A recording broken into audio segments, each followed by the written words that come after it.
Wind is change, and change is the only thing we can count on every single day. And the sooner you learn how to wrap your hands or arms around change and really enjoy it, the better off you are. Wind is fire, it's passion. It's funny, I often ask people, do you know what your passion is? They go, yeah, I know what my passion is. I said, well, are you living your passion? And then they kind of get kind of quiet. So what we do is we really work with people to help not only find that passion, but put it into work for them. And water's transformation. And if you've ever seen the Grand Canyon, you know what a trickle of water can do. It can cut a mile deep and a mile wide. And so if you're not transforming yourself every single day and transforming those around you, I have to tell you something. You're not doing what you're called to do. And that's what Earth, Wind, Fire, Water Training Development stands for. Now, for those of you who don't know me, some of you do, my folks moved down in 1953, so I grew up in the thriving metropolis of Largo. My dad was the only mechanic, my mom was the only librarian. Okay, so this is where I grew up, and when Miss Robin and I got married about 44 years ago, she said her children were going to have streetlights and sidewalks by golly, so we had to move to the big city, so we came to Clearwater. Now, I was very fortunate back then. There was very few jobs to get in 1972 and 73. You either worked for Winn-Dixie or Publix, General Telephone, or Florida Power. Those were your big choices if you were going to stay here. And I was very fortunate. I got a job at General Telephone. Started out as a lineman, digging holes and climbing poles. Ended up my career as the director of education there after 30 years. And it was a great run. I really had a good time. I loved instructing and standing in front of people and teaching. That's what I really loved to do. After that, I went out and did something crazy. I started a company. It was called Climb On. And Robin and I, right here out behind here, we would set up our mobile rock climbing wall for the city of Clearwater. And we would take and bring in some dollars, and it was a lot of fun. And about a year later, a guy came by and said, hey, we want to buy your company. I said, go away. Go away. We're doing really good. We're having fun. We're working about 2 days a week and making more than I used to make when I worked 40. Okay? And, well, he kept coming back, and long story short, I ended up selling the company. The company that manufactured the mobile rock walls called us 2 weeks later and said, you and your wife have done something that no one has ever done with our product. And that's, you've made it into a business. We're able to take and sell it and make money. Would you want to take and come on board and be our company spokesperson? Well, we were on stage for the next 7 years, traveling around the country, speaking on stage all around the country. 5 to 500, some of them didn't even speak English, it didn't matter. The cheapest thing we were selling was $32,000, so I'm going to tell you what, you have to speak real clear to do that. And that's kind of where we got into this habit. After that happened, the CFO of Extreme Engineering, we both went our separate ways. We had taken the company to a pretty good spot, and the owner gave it to his son, which didn't work out real well for us old guys. And he said, you know, Dick, what you need to do is you need to write a book and become a business coach. I said, absolutely not. Business coaches are weird. They have the 7-step plan. They make you do all these things. No, I'm not doing that stuff. Well, he kept after me, and you know, the story goes, I went and got certified out in Sacramento, became a business coach and a life purpose coach and a career coach. And I've had a wonderful career. I've had a wonderful time. I've worked with Zig Ziglar and John Maxwell and Stephen Covey and Jim Rohn, and I've had a wonderful opportunity. So my background really is kind of strange. But people always ask, well, Dick, now that you're a public speaker, you speak on stage around the country about personal accountability and personal leadership, how did you get to be a professional speaker? They always want to know that. And by the way, how did you get paid for it? You know, because they always look at it and think, this must be really easy to stand up here and do this. You don't realize that usually these kind of opportunities take between 10 and 40 hours to put together before you stand up and speak for an hour. I mean, we got 30 minutes, not you're just going to have a fun time. I started my speaking career probably when I was about 11 or 12 years old at Boy Scout camp, telling stories behind the campfire. And I'm known as a storyteller around the country, and that's what I do for a living. But tonight, I've been asked to really come and talk to you about some things that as entrepreneurial thinkers and entrepreneurial people and people who are going through what I was going to say, the reinvention of self. All of you are doing something new and something different. You're trying to get it and make it work. When we started putting together a book, the first thing I did was I went into my archives of writing, and if you look at the bottom of this yellow sheet here, it has some of these famous words that I wrote about 20 years ago. But I have to tell you that when I wrote them, I'm not so sure I really knew what they meant. And they go like this: if you are not planning your life, someone else is and will. And those of you who've worked for someone know that someone else plans your life. Told you how much money we're going to make, when you're going to go on vacation, what you're going to do, and sometimes what you were going to do on vacation. Right? So we wrote that down, and the more I started working with it, the more I started playing with it, the more I started working with people and helping them build their companies.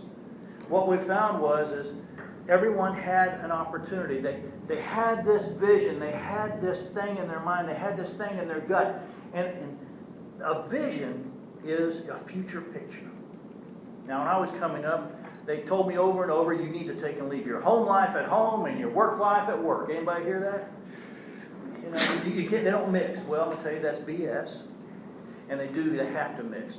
Your home life has to mix with your work life. And as entrepreneurs, people, here's what happens to us. A lot of us are shiny ball people. We see that next new thing that I can design and I can make happen and I can go do. And we need to sit down and go, okay, how do I make this happen? So your vision is your future picture. Good? The next step is your mission. And your mission is your calling, your purpose, why you're here on this wonderful planet, why you were placed here. And if you don't know, let me help you and work with me, and I can work with you and let you get there. You've got to know what that is. And the last one is your strategy. Your strategy is your day-to-day things that you're going to do every single day so that you can live your mission and achieve your vision. Does that make sense? No? Yes? You say it again? Maybe? You say it again? You need to take and have all three. So your strategy is your day-to-day, and those are the things you do every single day so you can live your mission, your calling, your purpose, and achieve your vision, your future picture. Make sense? Yeah. Come on in. So that brings us to really why we're called here today and what I want to share with you. Now, on the card in front of you, there are 6 things. Okay? And you'll see I speak from a lot of notes. I write myself notes. I'm really handy about these things. When we started putting the book together, How Not to Lose Your Bass in Business, I had been on a fishing trip with a gentleman who was a professional bass fisher. And I learned more about business from him in 2 days than I learned about business in any book, from any college, from any course, from anybody I'd ever learned from. This man was the ultimate business teacher. And I came home and put it into a book. And I found out that these were things that Rob and I have been using with individuals and businesses and churches all across the country for the last 20 years. So this is not something that we did overnight. The first one we talked about is doing the research. Now, every time we do anything, we do research. Think about it. You're going to take and look up a new TV program. What do? You do the research, find out whether you're going to like it or not, right? If you're going to buy a new bicycle, and you're going to find out, well, that thing turns real good, okay? You're going to do the research. No matter what you're doing, you're doing the research. But when you're starting your business, you're starting a company, doing the research part is the piece that takes a long time, and it's not fun, and it takes a lot of brain power, and it hurts. And because it doesn't happen quickly, a lot of us get caught up in that first section. So doing the research, the what, when, where, how, all those parts and pieces have to come together. But once you've done the research, hopefully that has really sparked you to get prepared. Now, getting prepared might be going back to school, taking another class, learning something new, going and finding a mentor. It could be any of those things, but getting prepared, again, is something that doesn't happen overnight. And again, it's a slow process. Fast is slow and slow is fast. Okay? How are we doing so far? Okay, you've got a big smile down there. I like the big smiles.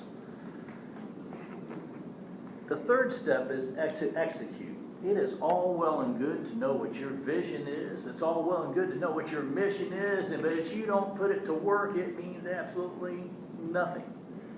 And a lot of people we run into, especially brand new startups, they get so excited. I'll tell you a story. I had a young man come in, he said, Dick, I started my own business. I said, that's great. I said, what is it? He said, well, I haven't got it all figured out, but I've got business cards, and I've got this new logo, and I've got a website. And I said, well, okay, but do you have some finances? Did you put together some kind of package to take care of yourself while you weren't working? And, do you have a treasure chest? Did you build these things? And he said, huh? Come to find out, he'd spent all his seed money getting his letterheads and his cards, and that's all he had. And they were beautiful, by golly, they were good. So, doing the research, getting prepared before you execute. Ready, aim, fire, you've heard that before? A lot of people go fire, aim, ready. And when you do that, I know you know this, your money goes out the door and it never comes back. Okay? So doing the research, getting prepared before you execute is a must. Network. Everybody said, well, network, I'll just go to a networking meeting. I go once a week on Tuesday, and I pay, I have coffee with all those down people. They're a lot of fun, and that's good. Let me tell you about networking. How many of you really own your own company? Let me tell you about networking. It's 7 days a week, 24 hours a day. No matter whether you're at the church, you're in the grocery line, you're filling up your gas tank, you're sitting next to someone at the ball field, it's all the time. Had another young man come to me one day. He said, Dick, I want to start a company. I said, well, that's great. How many hours do you want to work? You're going to work for yourself. He said, well, I figure I can start about 9 o'clock in the morning. I can probably kick off about 3. And I said, you going to take lunch? Oh, yeah, I'm going to take about an hour for lunch. And I said, well, your company's going to fail. Oh, not only did he get upset, but he said some nasty things to me. Once he calmed down and we talked about it, he said, oh, I get it. This is going to be like a long-term thing. I said, yeah. And so when we talk about business and owning your own company, I know some of you, and how long you've been in business. It doesn't happen overnight. It just doesn't happen that way. And networking, you've got to do it everywhere. Now, I've been very fortunate to work on a lot of networking companies and organizations around the area, especially here in Pinellas. And here's what I'm going to tell you is, the people who go to a networking opportunity like that, and they take notes, and they write down the people's names as they go around the table and says what they're doing. Let me tell you something. Those are the people you really want to go and talk to. Okay? Because they're interested enough to write down your name and what you're looking for and how they can help you. Oh, they can help you. You can help them. That's what networking's about. Okay? One of the largest deals that we ever put together, we were on a riverboat in Alaska. I've been out of cell service for days. On this riverboat, paddle wheeling. All of a sudden, my phone rings. It's a general. He wants to buy 30 of my climbing walls at $32,000 a piece. I signed that deal on the riverboat. Sitting next to me was another family who said, well, is that what you do? I didn't know that's what you did. We need to have one of those in our climbing facility in California. I said, well, great. That's no problem. Let's sign you up. But if I hadn't done that, they would have never known. No, people don't know what you do if you don't tell them. Now, one of the things Robin and I do, and both of us are bad at it because we left them down in the cars, we left our name badges down in the car tonight. Because everybody knows who Robin and Dick is, right? You know, the Wrangler, everybody knows who he is. I mean, come on. Mark yourself in some way.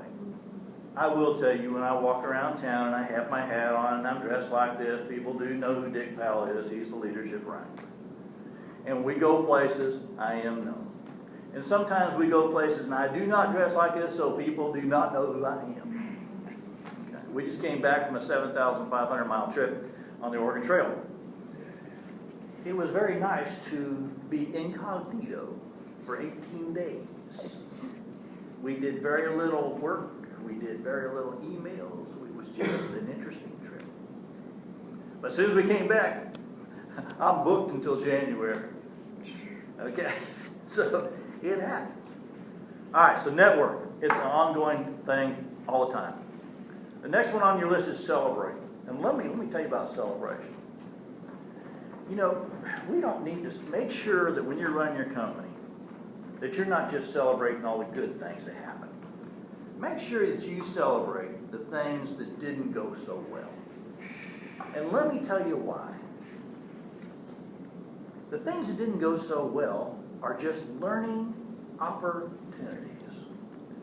I was very fortunate to be raised by my grandfather, and he was way ahead of his time. He had long white hair, no ponytail, and he was different, but he raised me. He took in a kid nobody else wanted and raised him.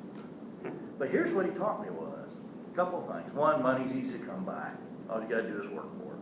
It's easy. And that's been a true statement most of my life.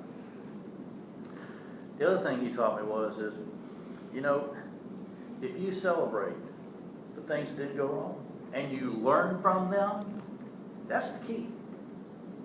He said there's no such thing as failure. Failure is just a learning tool. Now, sometimes it does hurt when you fall off that bicycle. That's a learning tool. Okay? And sometimes it does hurt, and sometimes you lose some money. I mean, Robin will tell you that Dick has lost a few dollars here and there along the way. I've had some companies that didn't work. I had an outboard repair shop that just didn't putter at all.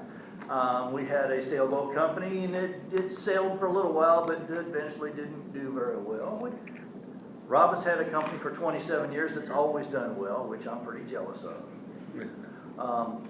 But you know, the things that didn't go well, make sure you celebrate them. Now, here's also I'm going to tell you, is that if you have followed down through here, and you've done your research, you've gotten prepared, you've executed your plan, you networked, by golly, you need to celebrate because you should be doing the happy dance, because right about now you should be showing a profit. And if you're not showing a profit when you get down to about that far, you need to go to the next step. It's called evaluate. How many of you have a journal or something that you take and kind of keep track of things that happen during the day? Just a couple of them? I'm going to encourage you to get something for yourself. Here's what journals can do for you. Journals can keep track of what your day-to-day opportunities are. They can keep track of your celebrations. They can keep track of things that went well, didn't go well. They can keep track of all those things. So let me tell you how to use a journal. Journal has two pages, believe it or not, a left-hand page and a right-hand page, and it's pretty simple. Left-hand page, I want you to always keep track of a book you need to read, someone you need to talk to, somebody you need to send a card to, somebody you need to call, something that you picked up and said, boy, I want to take and get more of that. I want to learn more. On the right-hand side of the page, that's where you do your daily stuff. And then, by golly, once a week, pull it out and take a look at it. Look at your day runner and say, gee, what did I do? What didn't I do? What could have I done? What needs to change? Who do I need to go talk to? One of the biggest things I had to learn was I just didn't really know everything. You know? I mean, I really didn't really know everything.